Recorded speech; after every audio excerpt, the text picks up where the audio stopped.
Identification के लिए यहाँ पर डीएनए सैंपल देने के लिए आए हैं। वो आखिरी तस्वीर जो उन्होंने शेयर की थी इनके साथ जब प्लेन रनवे पर खड़ा था और निकल रही थी। कहाँ जा रही थी? लंदन। लंदन मतलब कहाँ, क्या घर है मतलब शादी हुई है? ना, हाफ मैरिज है, रजिस्टर करके गई थी। अच्छा।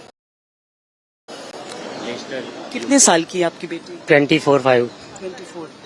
आपने डीएनए सैंपल दिया है? हाँ, दिया है। क्या आपको, और आप ससुर हैं उनके, 24 साल की बच्ची जिनकी शादी हुई थी, खुशी खुशी अपने घर आपके बेटे के पास जा रही थी? हाँ, वो लास्ट ईयर उसका एक्सीडेंट हुआ था। हाँ, तो उसका मेडिकल ट्रीटमेंट, डेंटल ट्रीटमेंट बाकी था, वो पूरा करने के लिए यहाँ आई थी। तो 1 महीना यहाँ रुकी और जैसे ही उसका ट्रीटमेंट खत्म हुआ वो कल वापस जा रही थी। और ये अनफॉर्चुनेटली छोड़ने भी आए होंगे सब? मैं और उनका मम्मी आया था छोड़ने के लिए, और छोड़ के हम लास्ट मोमेंट में इधर से निकले 12 बजे के आजू बाजू, और अभी आनंद में एंटर ही हुए और इधर से कॉल आया अहमदाबाद से कि एक फ्लाइट क्रैश हो गया है, कि आपकी बच्ची उसी में थी। नहीं, ऐसा सोचो तो हमने ऑलरेडी 7 की टिकट थी, लेकिन हमने उधर से बोला कि सैटरडे संडे है तो कैंसिल करके 2-3 दिन के बाद की टिकट करो, 12 की 13 की। तो क्या है कि कुछ भी प्रॉब्लम होता है उधर, तो मेरा लॉयर भी उधर रहते हैं, तो हमारा जो ट्रैवल एजेंट था उसने हमने टिकट चेंज करवाया, अदरवाइज 7 को ट्रैवल कर क्या नाम आपकी बेटी का? कीनल मिस्त्री। इकलौती बेटी है? एक माँ कहाँ पर है? वो इधर बाहर ही है, होटल पे। वो बहुत ज्यादा है उसका, बहुत ज्यादा। वो मेरी लाडली थी। बस सुरेश बस। अब रिश्तेदार, परिवार सब साथ हैं, ढांढस दे रहे हैं, पर इकलौती बेटी का जाना, उसका दर्द। कितनी देर कहा है कि आपको इंतजार करना होगा? कुछ जानकारियां दी हैं आपके सैंपल देने की? 70 आवर्स। लेकिन कोई अभी तक प्रॉपरली वो लोग ने नहीं बोला है कि आज भी कुछ होगा कि क्या होगा। बस आपका सैंपल पर ले लिया, सैंपल ले लिया है, डीएनए का सैंपल ले लिया है कल, लेकिन अभी तक कुछ नहीं है, कोई मैसेज भी नहीं है, कुछ नहीं है। अथॉरिटी की तरफ से कोई भी ऐसा इंफॉर्मेशन नहीं मिलता है कि क्या अभी स्टेटस है। फैमिली मेंबर को भी थोड़ा इन्फॉर्म। उसकी फोई है, फुआ है आप उनकी? सबकी लाडली है।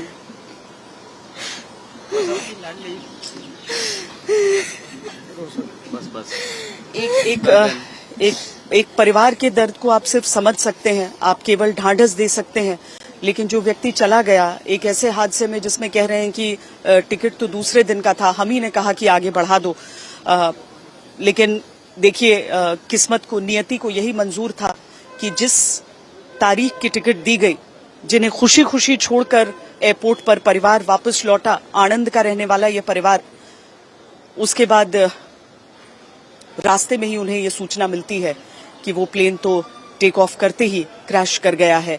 अभी डीएनए सैंपल इनकी तरफ से दिया गया है। 72 घंटे का इंतजार कितना भारी होगा एक ऐसे परिवार के लिए जिसकी इकलौती लड़की चली गई है, जिसकी इकलौती बच्ची इस दुनिया में अब नहीं है, जिनके पति इंतजार कर रहे थे लंदन में उनका, जिनके परिवार ने उनकी विदाई यहां से की थी। उस परिवार के दुख को भला कौन दूर कर सकता है?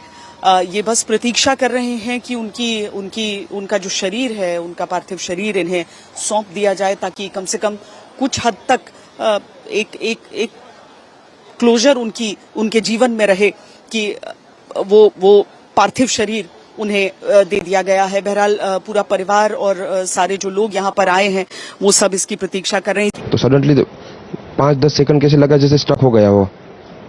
बाद में से मेरे को लगा कि कुछ हुआ। बाद में प्लेन में लाइट ऑन हो गई, ग्रीन और व्हाइट। बाद में वो पता नहीं, वो प्लेन टेक ऑफ ज्यादा करने के लिए वो रेस तो बोलते हैं क्या, रेस दिया होगा ऐसा कुछ, और सीधा स्पीड में ही घुस गया जहाँ वो क्या था वो हॉस्टल था, एक हॉस्पिटल का। हाँ, हॉस्टल में। और सब सामने सब हुआ। ये जब फ्लाइट जब क्रैश हुई उस समय हॉस्टल पे लैंड की थी, उसी समय आप बाहर निकले थे? नहीं, क्योंकि आई थिंक मेरे को जब मैं जो साइड पे था ना, वो साइड हॉस्टल पे नहीं लैंड हुई थी, हॉस्टल के जो ग्राउंड फ्लोर है ना, जैसे नीचे, वहाँ लैंड हुई थी। तो मुझे दूसरे के बारे में मेरे को पता नहीं, लेकिन मैं जहाँ लैंड हुआ था ना, वो नीचे की साइड थी। तो जब वहाँ थोड़ा पेस भी था प्लेन के जब बाहर, तो जब जैसे मेरा डोर टूटा ना सब, तो मैंने देखा ना जब सामने कि थोड़ा इधर पेस है, तो मैं ट्राई कर सकता हूँ निकलने के लिए। तो मैंने ट्राई किया निकलने के लिए, तो फिर मैं निकल गया उधर, क्योंकि अपोजिट साइड पे था ना वो बिल्डिंग का वो था ना दीवार, तो उधर से कोई शायद नहीं निकल सका होगा, क्योंकि उधर पूरा उधर ही क्रैश हुआ था। मैं जो जहाँ था वहाँ थोड़ा पेस था। फिर भी मेरे पता नहीं मैं कैसे बचा हूँ, क्योंकि मेरे नज़र के सामने ही सब 2 एयर होस्टल वो अंकल आंटी सब उधर ही सब। आप पैदल चल के आए वहां से निकल के? हाँ, और थोड़ा जब आग लगी ना, मेरा लेफ्ट हैंड भी जल गया थोड़ा। फिर एम्बुलेंस मेरे को उठा लेके इधर आया हॉस्पिटल में। अभी इलाज वगैरह कैसा हो रहा है? अभी कैसा फील कर रहे हैं आप? इलाज बहुत अच्छा है, यहाँ के लोग बहुत सपोर्टिंग है, बहुत अच्छा इलाज कर रहे हैं सब। ये आपने देखा विश्वास कुमार, जो इकलौते शख्स थे जो इस हादसे में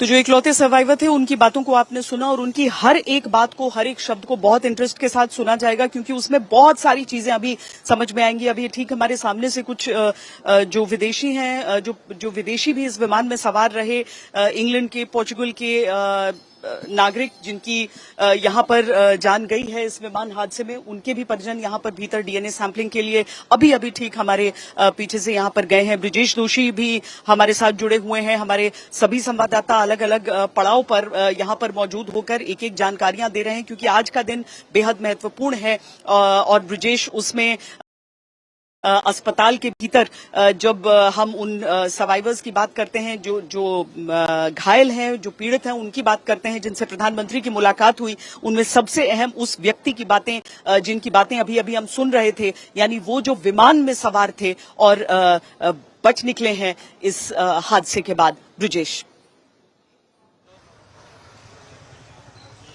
देखिए, बिल्कुल जो लोन सर्वाइवर है विश्वास कुमार, उनकी जो है वो बातें बेहद महत्वपूर्ण है, क्योंकि वही एक उस वक्त को बयां कर पा रहे हैं कि क्या हुआ था, वो कैसे कूदे, किस तरह उन्होंने जान बचाई, क्योंकि ये हादसा हुआ उसमें से किसी का बच पाना मुश्किल ही नहीं, नामुमकिन था। तो ये चमत्कार कैसे हुआ, किस तरह उनको पता चला, वो सारी चीज़ें जब वो उन्होंने डॉक्टर से साझा की और जब प्रधानमंत्री मिले तब उनसे भी जो उन्होंने बात की, तो वो एक बात जो है वो सामने आई है, किस तरह से क्या हुआ था उसकी जानकारी पहली बार वो सामने आई है। हालांकि अभी भी जो जांच है वो जांच का दायरा पूरी तरह से किया जा रहा है। क्या हुआ था एग्जैक्ट, जो ब्लैक बॉक्स मिलेगा उसके बाद पता चल पाएगा क्या टेक्निकल खामी आई थी, क्या क्षति हुई थी, किसकी वजह से ये हादसा हुआ जिसमें 240 लोगों की जान गई। उसके अलावा वो प्लेन जहां पे गिरा तो वहां पे जो लोग थे उनमें से उन लोगों की कैसे जान गई, तो ये सारी चीजें जो है वो बाद में सामने आएंगी। पर अभी की जो बात कही गई, जो लोन ड्राइवर है जो बच गए थे इस हादसे में,